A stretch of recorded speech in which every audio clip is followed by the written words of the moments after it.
Day 5. The morning was no respite. The whispers had changed. They no longer came from outside, no longer slithered from the trees, carried by the wind. Now, they came from within the cabin itself. They were inside the walls, beneath the floorboards, breathing down their necks. They coiled around the group like serpents, curling into their ears, sliding through the cracks in their minds. There was no escaping them, no drowning them out. They knew their names. They knew their fears. By midday, the door creaked open on its own. At least, they thought it did. No one had seen it move. But it stood ajar, revealing nothing but a void, an impossible blackness, deeper than night. A place that wasn't supposed to be there. No wind stirred beyond it. No rustling trees. No distant sky. Just emptiness. Jake took a step back, his breath coming too fast. Erin's fingers trembled at her sides. "Don't look at it," Sam muttered. His voice was barely above a whisper.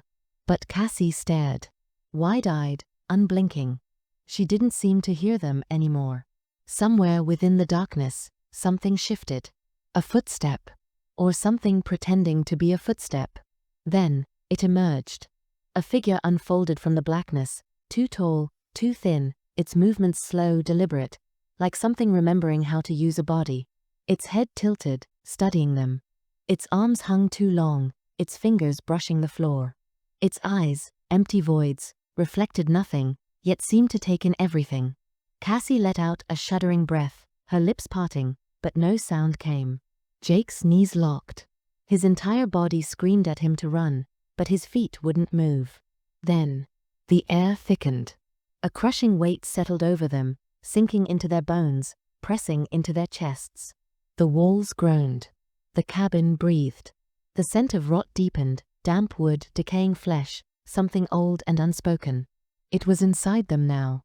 It had always been inside them. The figure did not lunge, did not speak.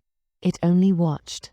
And then, in one slow, unnatural step, it retreated back into the darkness. The void swallowed it whole. The door remained open. Nothing moved beyond it. Nothing made a sound. But they knew it was still there, waiting. No one spoke. Not unless necessary. Because when they spoke, the whispers spoke back. They had tried at first. Tried to reassure each other, to cling to the sound of their own voices. Now, they barely dared to breathe. Words had no power here. Acknowledging the horrors only made them stronger. Their hunger had faded into the background. Their exhaustion blurred the edges of reality. Time was gone. The light through the windows never changed. Had it been an hour? A day? Longer? They had lost all sense of time. And time, it seemed, had lost them too. Night 5. The entity was inside. They felt it before they saw it. The air thickened, pressing against their skin like unseen hands, squeezing the breath from their lungs. The temperature plummeted, turning their exhalations into wisps of fog. Something shifted. The cabin groaned, the wood stretching and warping as if bearing a terrible weight. A deep, bone-deep wrongness seeped into the room. Reality buckled. Chairs scraped across the floor with a slow, deliberate screech. Cups tumbled from shelves, shattering like brittle bones. The walls seemed to pulse, the very fabric of the room twisting, stretching. Shadows bled into one another, elongating, merging, then forming. And then, Mason moved. His body was still where they had left it. Right there, wrapped in the blood-stained blanket. But now it sat up. Sam's breath hitched. His hand shook as he pointed, his voice barely a whisper. No. No, no, no. The others whipped around. They had seen Mason die. They had dragged his body inside. They had covered his face. Yet now, the blanket slipped away. His hollow eyes stared forward. His mouth hung open, frozen in a silent scream, his jaw unnaturally slack. His skin, waxen, translucent, stretched too tightly over his bones. His fingers twitched, sharp, unnatural spasms, as if struggling to remember how to move. A low, shuddering moan vibrated through the air. The lights flickered. The ground tilted beneath them. Cassie let out a strangled gasp. Then silence. Jake turned his head. Cassie was gone. The empty space where she had just been lingered wrong, the air rippling slightly, as if disturbed. Cassie. Erin's voice cracked. No answer. Jake's stomach dropped. The walls shifted, the shadows moved, and the wrongness in the air deepened. The entity had taken her. Sam stumbled backward, pulse hammering in his ears. She was just here.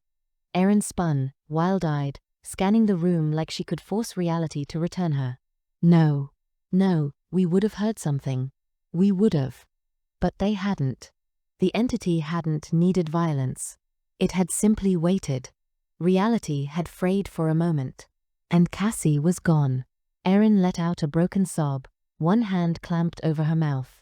Jake dug his nails into his palms, the sharp pain keeping him tethered to reality. But his vision blurred. The walls distorted, warping, shifting inward. His limbs felt distant, foreign. Sam stumbled, eyes darting wildly between the corners of the room, the shadows, the pulsing air. And Mason, not Mason, tilted his head. His lips curled. Something that might have been a smile, if not for the horror lurking behind it. The walls groaned. The space shrunk around them. And the entity watched. It had Cassie. And it wasn't finished yet.